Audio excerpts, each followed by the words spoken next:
मध्य प्रदेश में महिलाएं वैक्सीनेशन में पुरुषों से पीछे रह गई हैं। वैक्सीनेशन में 56% हिस्सेदारी पुरुषों की है, 44% महिलाओं की है। महिलाएं वैक्सीन या इंजेक्शन लगवाने में झिझक रही हैं। इस कारण वैक्सीन लगवाने में पुरुष बाजी मार ले गए। यह भी कह सकते हैं कि घर के पुरुष काम के सिलसिले में ज़्यादा बाहर निकलते हैं, इसलिए पहले घर में उन्होंने वैक्सीन लगवाई।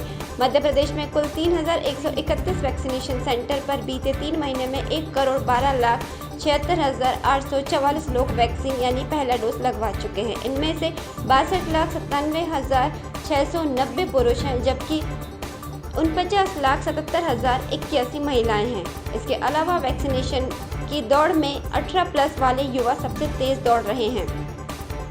सिर्फ 1 महीने में वह हर एक एज ग्रुप को पीछे छोड़ चुके हैं। प्रदेश में सिर्फ 1 महीने में 18 से 44 साल उम्र वाले 82.12 लाख लोगों को वैक्सीन का पहला डोज लग चुका है, जबकि 60+ उम्र वालों को 3 महीने में 31.35 लाख, 45 से 59 साल उम्र वालों को 2 महीने में 39.23 लाख लोगों को वैक्सीन लगी है। कुल वैक्सीनेशन 112 करोड़ यानी पहला डोज लग चुका है। प्रदेश में जो डोज लगे हैं उनमें 11% हिस्सेदारी इंदौर की है। यहाँ 12.94 लाख लोग पहला टीका लगवा चुके हैं। कोरोना की दूसरी लहर क्या बीती, हमारी तैयारियां सुस्त पड़ गईं। जब अस्पतालों में सांसें टूटने लगी तो ताबड़तोड़ जिलों में ऑक्सीजन प्लांट स्वीकृत किए गए। ऐसा लगा जैसे अब किसी की मौत ऑक्सीजन की कमी से नहीं होगी। ऐसे समय में नेता और प्रशासन ने 15-20 दिनों में प्लांट शुरू कर ऑक्सीजन उत्पादन के दावे किए, लेकिन हालत यह है कि कई जिला अस्पतालों में रेत, सीमेंट और ईंटों के स्ट्रक्चर खड़े हो गए हैं, पर महीने बीत गए, मशीनों का पता ही नहीं। तीसरी लहर की आशंका के बीच यह लापरवाही भारी पड़ सकती है। होशंगाबाद में मुख्यमंत्री ने भी पिछले साल घोषणा की थी कि 200 टन का प्लांट बनेगा, वह आज भी नहीं बना, सिर्फ दीवार ही खड़ी है। लेकिन कलेक्टर, विधायक और मंत्री भी फुर्सत में हैं, वे भूलने लगे हैं कि क्या वादे किए थे। ऐसे में सवाल उठता है कि दूसरी लहर की स्थिति देखने के बाद भी अफसर, नेता गंभीर नहीं हुए हैं, तो तीसरी लहर में कितनी भयावह स्थिति हो सकती है। सिविल लाइन थाना परिसर में NSUI के अध्यक्ष ने सरेआम गुंडागर्दी की। अध्यक्ष ने अपने ही संगठन के पूर्व महासचिव को लात घूंसों से पीट डाला। पुलिस वालों ने बीच बचाव की कोशिश, लेकिन सख्ती से रोकने का प्रयास नहीं किया। आरोपी अध्यक्ष पुलिस के सामने ही उसे पीटता रहा। वह पुलिस द्वारा किए जा रहे चालान का विरोध गांधीगिरी से करने थाने पहुंचा था। सिविल लाइन पुलिस ने शिकायत पर NSUI अध्यक्ष समेत 3 के खिलाफ FIR दर्ज कर ली है। NSUI छात्र संगठन के जिला अध्यक्ष विजय रजक के साथ भी कंधे से कंधा मिलाकर चलने वाला पूर्व महासचिव अंशुल सिंह ठाकुर को वर्तमान में संगठन से निष्कासित कर दिया गया है। अंशुल को पकड़कर विजय रजक, देवेंद्र काची और शुभांशु कन्नौजिया सिविल लाइन्स थाने पहुंचे। जबलपुर के आखिरी छोर के सिंहपुर गांव के बाद नरसिंहपुर जिले की सीमा प्रारंभ हो जाती है।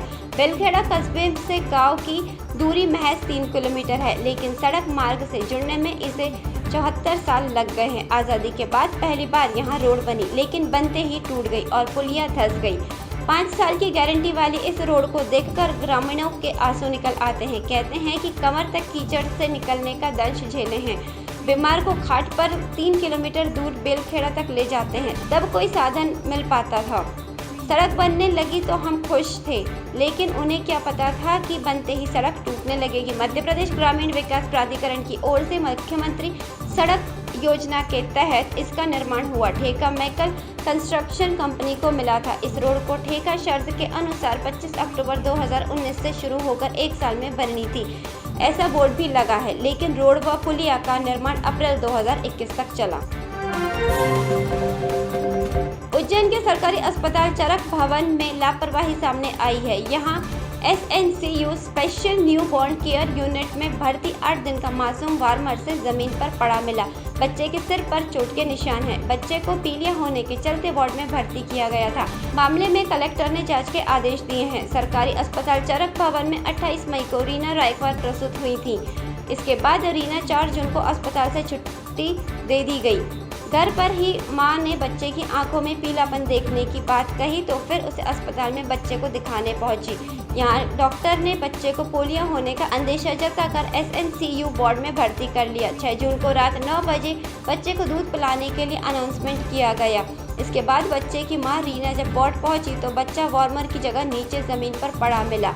उसने तुरंत बच्चे को उठाया। इसके बाद ड्यूटी पर डॉक्टर और नर्स को सूचना दी।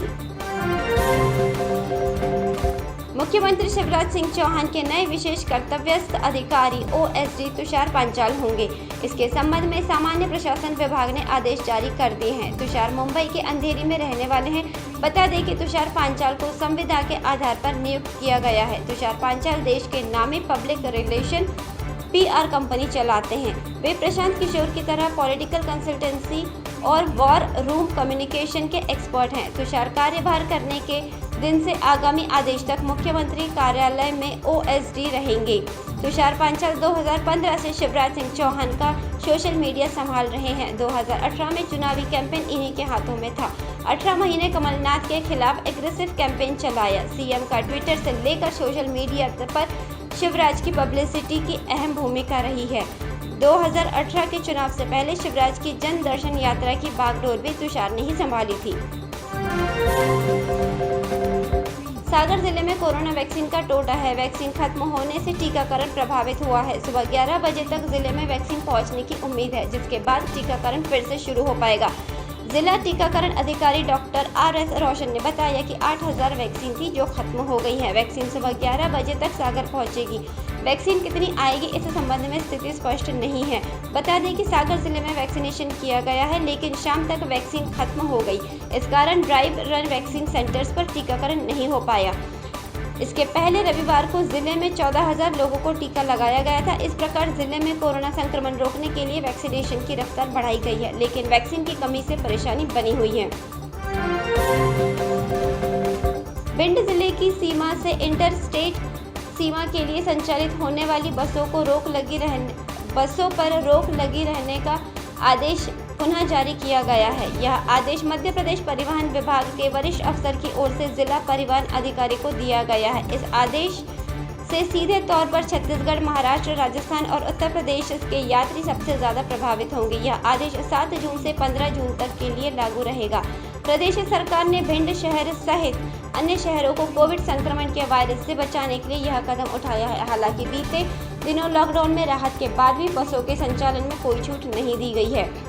संचालक पर रोक बने रहने को लेकर यह आदेश को पुनः बढ़ाया गया है। यह आदेश 7 जून को अपर परिवहन आयुक्त राज्य परिवहन की ओर से जिला परिवहन अधिकारियों को जारी किया गया है। इस आदेश के बाद भिंड जिले के करीब 3 से 4 हजार यात्री सीधे तौर पर प्रभावित होंगे। भिंड जिले के राजस्थान प्रांत के लिए जयपुर, जोधपुर, बीकानेर, धौलपुर, करौली जैसे जिलों में लोगों का आवागमन है। इसी तरह उत्तर प्रदेश जिला इटावा, जालौन, झांसी जिला भिंड जिले की सीमा के पड़ोसी हैं। इन जिलों में भी लोगों का हर रोज बड़ी तादाद में आवागमन होता है। यह आदेश के बाद करीब 2 दर्जन का संचालन ठप हो जाएगा।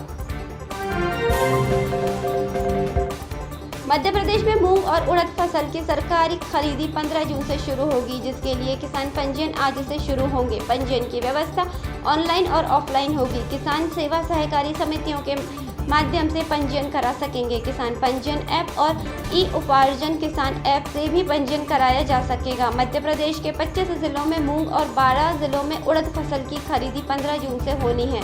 प्रदेश में ग्रीष्मकालीन मूंग की बोनी का रकबा 4.47 लाख हेक्टेयर है।